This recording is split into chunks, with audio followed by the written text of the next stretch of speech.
Yo guys, I've got a spark which I'm going to use to ignite the fire for another video here on the channel. Now the world of Skylanders exists of an endless sky filled with an uncountable number of floating islands.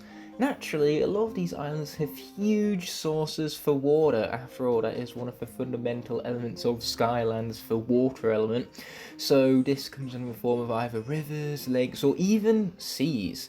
In fact, one of the levels in the franchise literally has the word seas in the name, and as far as adventure you could observe the cleanliness of most of these water sources, even fly over or swim straight through them, perhaps even healing as you went along.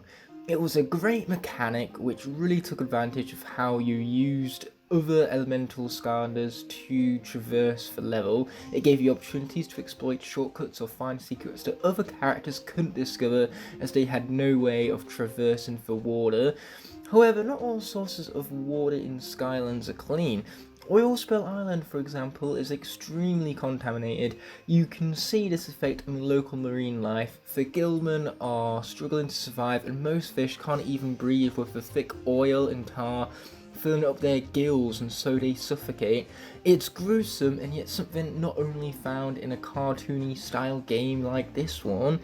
Suffering from marine life like this can be found on a global scale in the real world, because you see, the oil contamination in this level is tame, I tell you, in comparison to the large amounts of plastics found in our oceans in real life.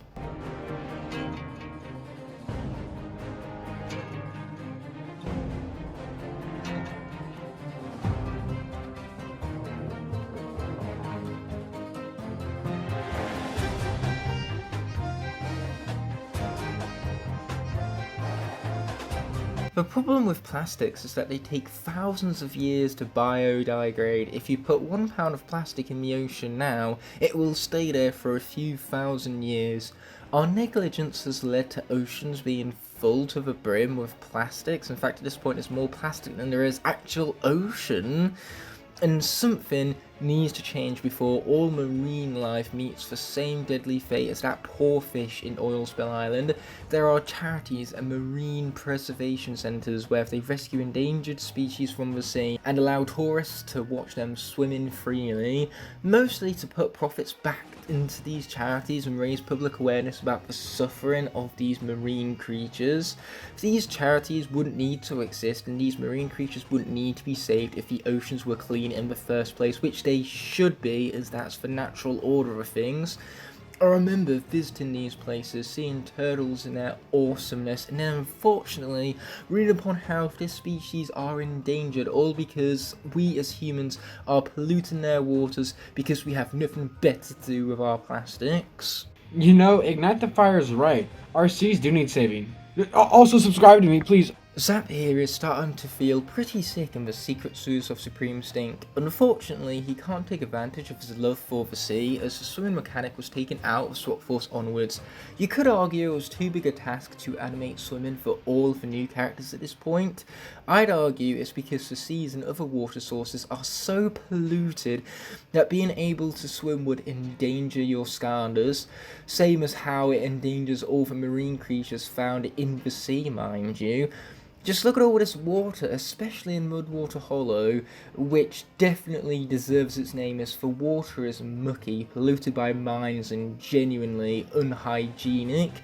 These fish are barely clinging onto life. They really want to jump out of this water and just can't seem to make it. It's clearly a desperate plea for help. So save our water. Let's not allow Skylanders to be an example, and let's clear up our waters so then we can see something more in line with the Leviathan Lagoon. I mean, seriously, look at that water. It is crystal clear. Marine life here must be thriving, and this is exactly the example that should be set, unlike Oilspill Island, which is far more accurate to real life, and that really hurts. I wish everything was much better, and with these millions of pounds of plastic in the sea, I just really wish there was someone out there to help. Someone who cares enough. Our marine life doesn't have hands or lungs. They can't just pick up the plastic and walk on land to toss it back at us and give us that burden. although we definitely deserve it. What we need is a huge project that can help out so that together we can be saving seas. Did somebody mention saving something? Sounds a lot like a channel I know. But yes, our seas absolutely need saving. And Mr. Beast has, non-surprisingly, with how great he is, he's thought of a way to actually help with our pollution problem. As you may know, Mr. Beast 2 years ago raised $20 million to plant 20 million trees. That program is called Team Trees and it's still thriving to this day. But now Mr. Beast and his team have created Team Seas. Their new goal is to raise $30 million to get 30 million pounds of trash out of our oceans. In saying this, $1 will equal 1 pound of trash removed from our oceans. So click the link in the description to donate to Team Seas to protect and help clean our beautiful planet. Whether it's $1 or $100, any donation helps. Well, thanks for that input there, Saving Skylands.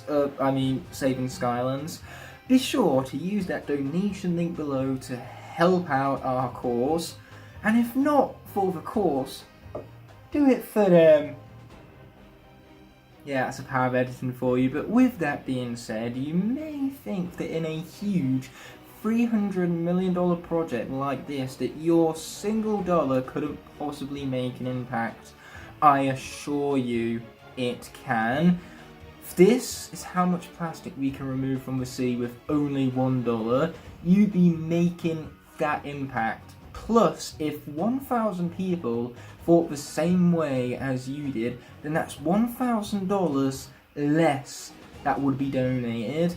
Therefore, every little counts, so be sure to donate whatever you can, whether that amount is small or large. And on that note, I too will be donating all revenue I earn from channel memberships or super chats in my live streams from now on until the end of November will be donated to this cause. So be sure to come along and donate if you wish to show your support. Thank you in advance for your generosity towards this amazing cause. There is an old story. A rich man donates £100 to charity, whereas a poor man comes along and only donates £1, and yet it was the poor man who gave more than anyone else, including the rich man on that day. Tell me how that works in the comment section below. And again, whilst you're down there, check the description, hit that donation link, and be sure to offer up your generosity towards a cause that I'm in full support of. Now, with that all being said and done, this video is coming to an end, but before that happens, I first want to thank all my Blazing Knights and Scorpion Dragons whose support allow me to continue pumping out quality videos like this one. Without them, this all wouldn't be possible. Therefore, I genuinely appreciate every last one of you from the bottom of my heart. If you enjoyed this video, I have others you can watch by clicking on screen now, and you can even subscribe by pressing the button on the bottom right hand corner of the screen. Thank you all so much for watching, and I'll be seeing you in the next one, but until that moment arises, peace!